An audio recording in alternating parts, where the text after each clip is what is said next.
Hello students, welcome to the TMPS online classes. Today we will do the subject economics. As two chapters are already done with you all, today we will start out with a new chapter, that is chapter number 3, basic concepts of economic. There are many terminology, बहुत सारे ऐसे words हैं आपके economics में जिनके बारे में आपको पता नहीं होता है, but वो words economics में या commercials में use होते हैं. So it is very important for us to learn each and every word what they understand. Understood? Okay. Now the first word is human wants. Wants क्या होती है? सबसे पहले हमें ये बताइए. Wants जो हमारी ज़रूरतें होती हैं, जो हमारी इच्छा होती है, जो desire होती है, उसको क्या बोलते हैं? Want. Suppose I want a mobile. Okay. आपकी यहाँ पे desire क्या है? Mobile खरीदना. So in economics we make use of certain concepts or terms. बहुत सारे ऐसे concepts होते हैं, बहुत सारे ऐसे terms होते हैं जिनके बारे में हमें economics से ही पता चलता है. These are known as economic terms. Now their knowledge becomes essential before we start the study of economics. अगर हम इन सब concepts के बारे में, इन सब के words के बारे में नहीं सीखेंगे, then we will not able to learn the economics. फिर हमें economics समझ में नहीं आएगी. There is a lot of difference in meanings in different languages. Suppose bonds को हम economics में अलग define करते हैं, English में अलग define करते हैं. So it is different from the grammars. Economics इसके मतलब bonds का economics का meaning अलग होता है, English meaning अलग होता है. Okay? Now first, what is human bonds? The concept of bonds occupies a very significant place in economics. As you all know, everywhere bonds are used. हर तरफ आप हर जगह देखेंगे bonds. The word bond is used in economics. Okay, it locates at the origin point of economics. By analysis Robin definition of economics, we can well understand the significance of bonds in economics. Human bonds are considered as the mother of all economic activities. Why it is considered as the mother of all economic activities? Because the desire of human beings for goods and services. किसी चीज़ की इच्छा करना, किसी चीज़ का desire करना for any goods and services. ज़रूरी नहीं है कि सिर्फ वो सामान के लिए हो, आपका गुड्स भी हो सकता है, आपकी सर्विसेज भी हो सकती है. What are services? सपोज हमें किसी जॉब की रिक्वायरमेंट है, किसी जॉब का वांट है, दैट कम्स अंडर सर्विस. किसी प्रोडक्ट की डिज़ायर है, किसी प्रोडक्ट का रिक्वायरमेंट है, दैट कम्स अंडर गुड्स. जो भी चीज़ें थिंग से रिलेटेड होती है, दैट कम्स अंडर वांट्स. जो भी चीज़ें आपके सर्विसेज प्रोवाइड करती हैं, like teaching, doctors, everything, this comes under the services. So both जरूरी नहीं कि सिर्फ वांट्स आपके गुड्स का हो, ये सर्विसेज का भी हो सकता है. Goods process utility can satisfy human wants. We must engage ourselves in some kind of economic activities. Thus, a want is a desire to acquire something and the willingness to put an effort to acquire it. Suppose आपने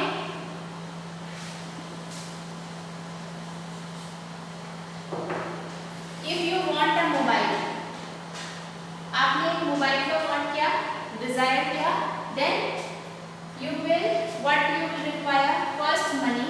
आपको पहले क्या चाहिए उसके लिए? पैसे चाहिए. Then second thing you require the desire, because first you have to desire it. आपको चीजों की इच्छा प्रकट करनी है, then आपके पास मनी चाहिए उसको खरीदने के लिए.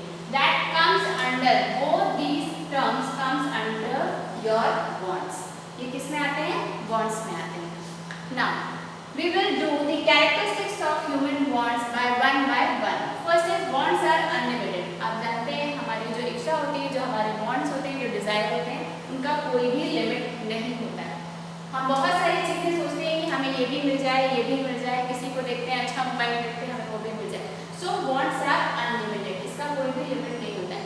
लेकिन जब तक इसमें आप डिज़ायर आपका हुआ, अगर आप किसी चीज़ के लिए डिज़ायर कर रहे हैं, that does not mean it comes under wants. वो wants में नहीं आएगा. जब तक आप उसके पास आपकी कैपेबिलिटी नहीं होगी, आपको मोबाइल खरीदने का पैसा नहीं होगा, मोबाइल लेने आप जाओगे नहीं, तो बहुत सारी कैपेबिलिटीज जब तक इन्वॉल्व नहीं होंगी, आपकी वांट सेटिस्फाई नहीं करेगी. That is why it comes under unlimited. Second is each particular want can be satisfied. हर एक वांट को हम सेटिस्फाई कर सकते हैं. कैसे? फर्स्ट, सारी कैपेबिलिटीज इन्वॉल्व होनी चाहिए.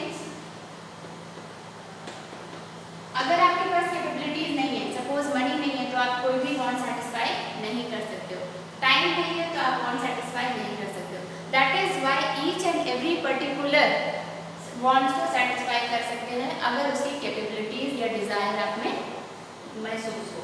Third is wants are competitive. जरूरी नहीं है सारे वांट्स आप अभी इसी टाइम पर्टिकुलर टाइम पीरियड में आप जिसकी जरूरत सबसे पहले होती है उसको सबसे पहले आप खरीदते हो। That is known as competitive.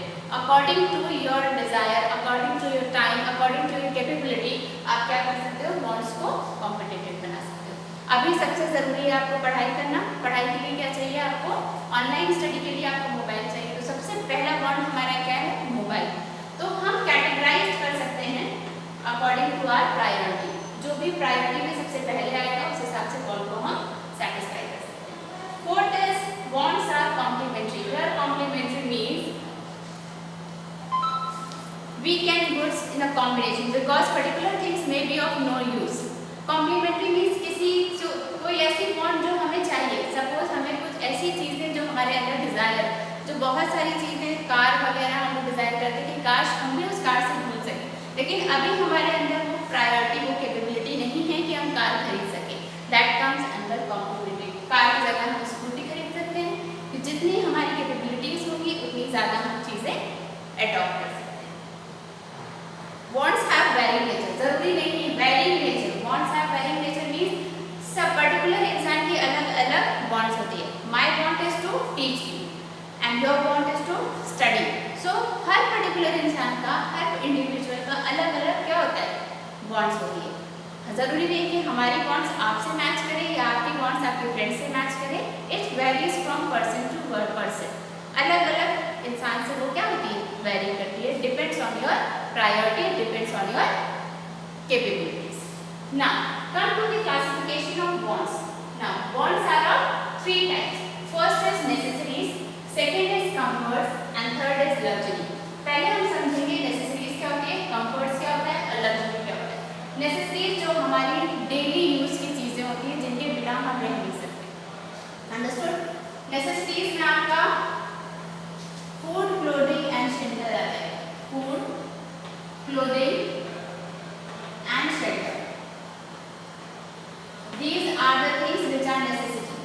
आपको खाने के लिए भूख चाहिए, भूख लगती है तो आपको खाने के लिए सामान चाहिए होगा, पहनने के लिए कपड़े चाहिए और रहने के लिए आपको घर चाहिए। तो these are the basic necessity. Necessity में जो आवश्यक चीजें हैं, जो हमारी डेली लाइफ में जो बेसिक नीड है, जो चीज के बिना हमारी लाइफ नहीं चल सकती है, that comes under necessities। Understood?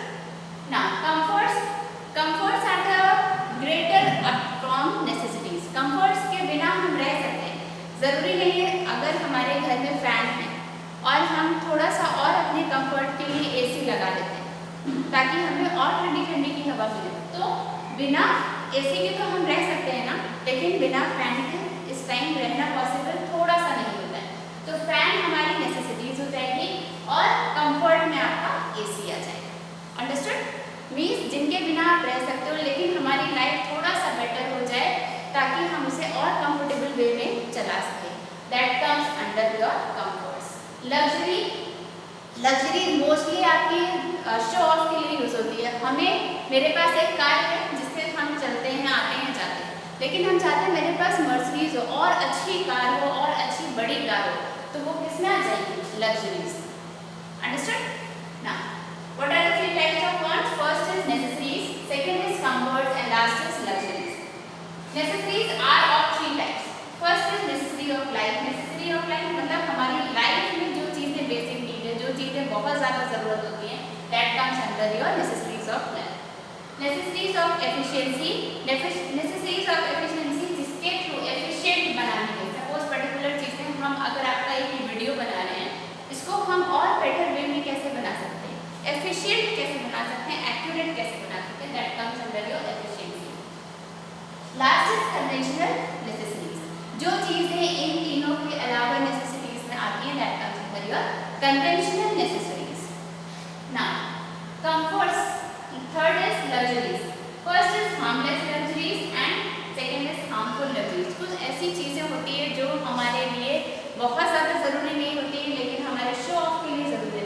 अगर आप कहीं वॉच खरीदने जाते हो तो हमारी वॉच नॉर्मल भी अगर हम खरीदते हैं तो भी वही टाइम में आएगी, लेकिन अगर हम ब्रांडेड भी, एप्पल आईफोन की भी कोई भी वॉच खरीदते हैं तो भी हमको वही टाइम पता है, लेकिन जो आप एप्पल की वॉच खरीदते हो उससे क्या होता है, आपका स्टैंडर्ड शो करता है, आपका प्रेस्टीज शो करता है, that comes under your luxuries. Harmless में जो चीज़ें आपको नुकसान ना पहुँचाएं और हार्मफुल में जो चीज़ें आपको नुकसान पहुँचाएं। कभी कभी हम शो ऑफ करने टाइम ये भी नहीं सोचते हैं कि वापस में रिटर्न में क्या मिलेगा हमें, कभी कभी चीज़ें वो हमें हार्म करती हैं।